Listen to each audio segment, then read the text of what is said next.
Welcome again to Don Bosco School of Theology. We have a very special course that was actually initiated by Pope Francis, right? Well, that was his desire. Oo. And pati sa mga parokya ngayon, may ecology ministry na on this principle ni Pope Francis in this, ano ba tawag? Circular letter? Letter to all the world. To all the world. Hindi lang Katoliko. Hindi lang, siyempre, kasi common home. So it's called Laudato Si, which is a short course in Don Bosco coming this February 15, right? It's our Valentine's gift for the earth. So, kailangan natin muna i-explain, Father, ano yung term na Laudato Si? Yes. Well, Italian to, no? Yes. This was used by Saint Francis of Assisi. So it's Italian, and he was praising God. Pinapasalamatan niya ang Diyos in a beautiful scenario in Assisi, and he wanted to thank the Creator God kasi parang kinakausap siya ng buong kalikasan na meron talaga Diyos na mapagmahal. Yung kagandahan ng kalikasan. No? Kaya ang tawag niya tuloy, kinamag-anak niya eh. Brother, Sun, Sister Moon. Alam ko yung kata niya, Brother, Sun, Sister Moon. Yes, and Sister Earth. Ang dami. Gusto ko lang kumanta. Lahat yon ay galing, inspired from that prayer Yun of pala yun. Saint Francis of Assisi. Ngayon, si Pope Francis naman, kinuha niya yung name Francis, Jorge Bergoglio siya eh. Jorge Maria. O ba't niya kinuha yung Francis? Kasi, I think intentionally, sabi niya, I will like to live not only the way of life of Francis of Assisi, very simple ito, Santo Papa to, but above all, yung kanyang ipinaglaban noon. And one of them is precisely, sabi niya, knowing our situation in the world, itong nangyayari sa ating kalikasan, sa ating klima, at tinatawag natin palagi climate change, pero actually, ang climate change natin is napakalawak ang consequence. Sa pag-init ng lupa, nagiging desert. So, saan ang ating kakainin kung ma-desertify daw ang tawag dyan? Pero alam nyo, sa init ng klima, hindi natin alam.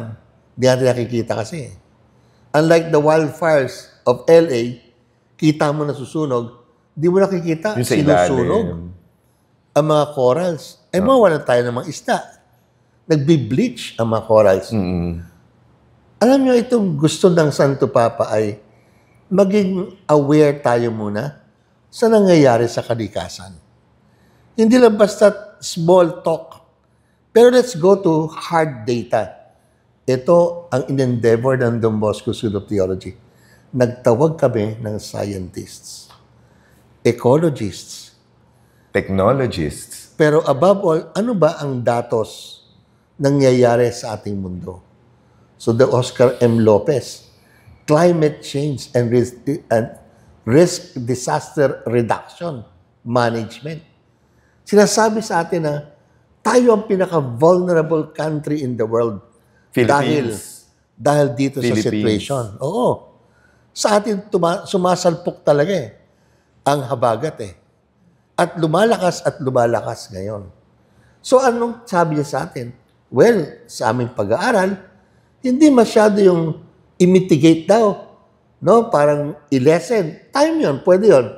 Mas mahalaga. How do we adapt? Imagine mga kapatid, lahat ng pera ng OFW natin, taon-taon, lalo na pag sila'y taga Bicol, wala silang ginawa kundi magpadala ng pera para ayusin, itayo uli. Yung mga nasira ng bagyo. Kasi tuloy-tuloy naman na sa malapit din naman sa dagat. At daanan ng bagyo. Kung wala kang awareness na ganyan, hindi ka matututo sa nangyayari. Sayang po ang pera. Sayang ang labor, sweat, and tears ng mga OFW natin. If we do not accept the data na we need to adapt to the situation now. Example, no? Itong mga climate change advocates, sabi sa amin na isang attorney sa Pilipinas, since 1990, Ang gaganda daw ng ating batas tungkol sa environment. Problema lang, wala tayong implementing guidelines. O walang LGU, walang gobyerno na isinasakatuparan. Yung batas, andyan. The best laws on environment are Philippine laws on environment. And yet, ba't ganito nangyari sa atin? Wala kasing political will to do it. So, alam niyo, pag nagiging aware tayo dyan, ganun ba ang problema? Yan ba ang sitwasyon? Dapat palang pag-ingatan to at left and right, no? Ngayon, sabi sa amin ng isang taga Lasal, sabihin ko na yung kanyang eskwela, is for the social advocacy of Lasal University System. Sabi niya, Father, nung nakapunta ako sa Don Bosco, na-realize ko, iba talaga ang nag-aaral.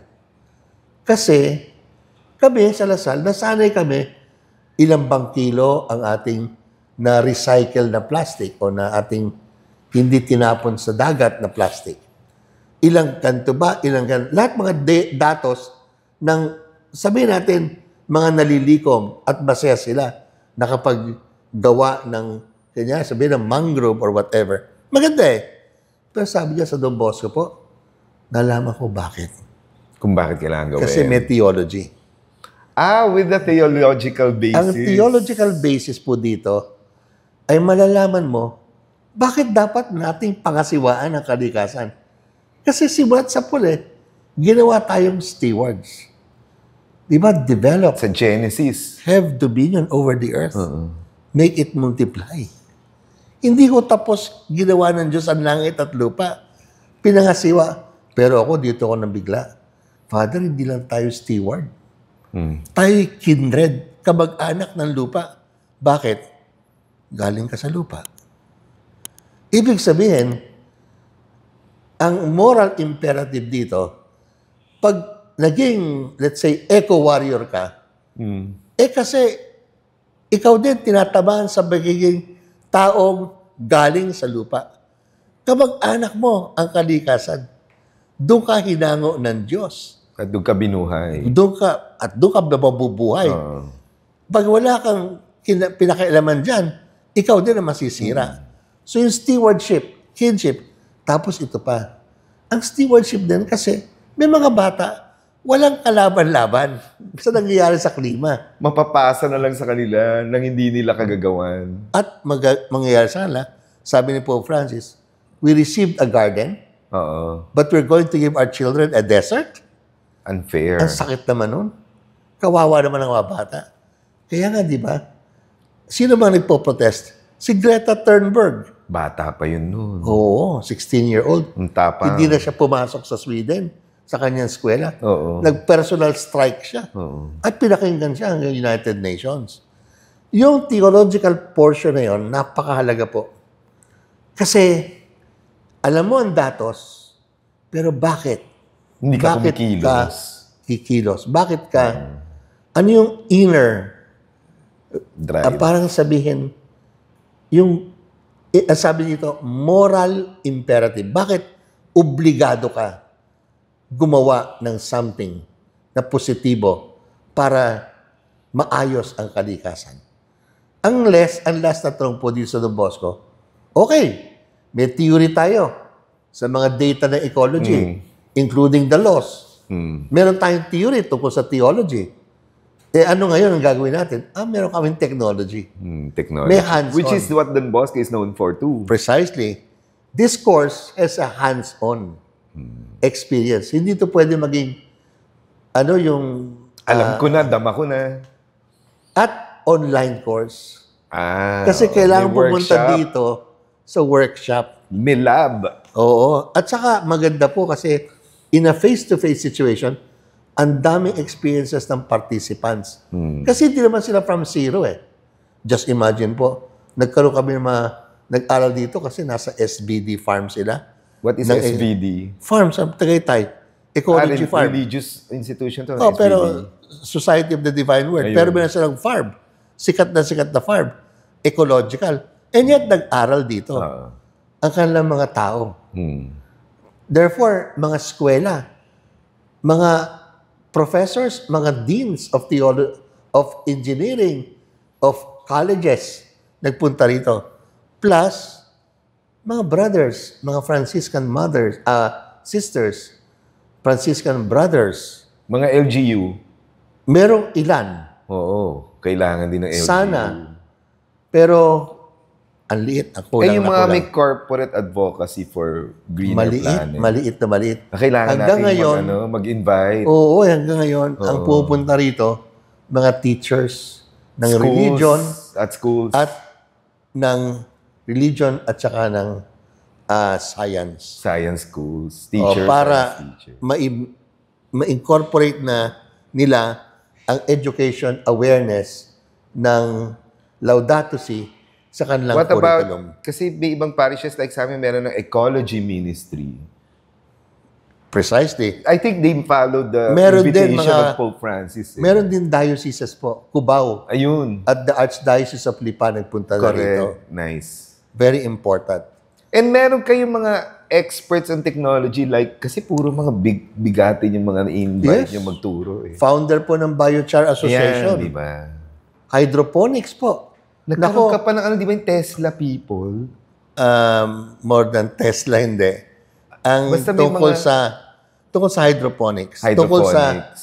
segregation, waste management, composting. Ang pupunta dito yung liter of light. Of course. Oo. Si Ilak. Diaz. Pero alam nyo, ang napakalaga dito sa technology, meron nangyayari. Doable. At May advancements din on this regard. hindi, meron mga sabi nila eh. So meron akong pamangkin, ang init ng kanyang bahay, may konting tulo-tulo ang kanyang roof. Sabi ko, ilagay natin biochar paint. What's that? Yung kahoy na putol-putol, mga Okay. harvest na patapon na, ipapyrolysis mo. Ang hilalim. At Ano yung gagawin mo pyrolysis? ibang klaseng charcoal. Hindi mo inuuling eh. Okay. Ibang system. At dahil doon, magkakaroon ka ng biochar briquettes, Which is used for? ihaw. It's alternative fuel for cooking. Yes, pero yung iba, ginawang powder. Hinahalo sa pintura. Tapos sa itong 4 pinturang liters to, of white paint, haluan mo ng 1 kilo biochar powder and 1 liter of water, doon na extend. Ipahid mo pang-paint. sa rooftop. Bababa ang init by 2 degrees Celsius. Tama, hindi namin alam yan. Hindi di ba? lang yun po. Pati yung pang-bulkasil na rin. Yung butas-butas, mawawala po ang tulo. Ganyan ang technology. At na-recycle mo yung... Ngayon, meron kaming hydroponics. 150 pesos lang po per kilo kami dito Wow. ng lettuce na pang-samyupsal. Wow. At wala pong lupa. Walang lupa. Kaya hydroponics. Hydroponics lang po lahat yan. Makakapagtubo ka ng At- lettuce. Composting yung aming food waste. So, Nagiging organic fertilizer. so, hindi ito yung normal lang na environmental course kasi pinagsama yung theology, applied technology na magagawa mo, right? At sana sa bahay mo. Sa bahay. Pwede ka mag-composting, pwede ka mag-segregation. Pwede ka At mag-hydroponics. every household, At mag-hydroponics. pwede mong ka. gamitin yung pintura na may biochar. Correct. Nice. So, applied. Nagtataka ako, libre po, Ecology. free admission. Wala masyadong takers. Kasi nga, meron din naman kaming hinihingi equity. Hindi ka pwedeng umabsent. Oo, libre na nga eh. Pag nag-absent ka pa, di ba? At gusto namin, merong sasagot ng iyong presence. Kasi gagawa ka ng Grupo. isang program, pagkatapos nun, kasi certification dapat you have to prove na natuto ka with something of ability-based. A proposal. Program, project. Nagagawin mo sa komunidad mo. Oo. To create sustainability of the better environment. So, sino mga magandang kumbidahin dito, mga katikista? Hindi eh. Sana institusyon like mga eskwela. Eskwela, of course. Kumpanya. Pero kung katikista Kumpanya. po, parokya, more than Oo, katikista. parokya. Mga tao sa parokya, At ang aming minimum sana, 4 per institution. Para makascade at magawa ng project. Kung corporate po, hindi ko pa alam, ano? Oh. Maganda sana yung mga corporate na in terms of sa purchasing. Meron sila mga green purchasing practice. Green purchasing. Oo. Or they could start their project of their own. Ano ibig sabihin? Kasi they could sponsor it too eh. Yes. You can become sponsors Of this project. of these projects at nakikita mo na applicable kasi you'd like to be. Of course. Ang tawag dyan po, ESG. And we also invite corporate donations, right? To Kaya nga, sustain this yung cause. dating CSR, Corporate Social Responsibility. Tawag ngayon, Environmental Social Governance. ECG. ESG. ESG pala.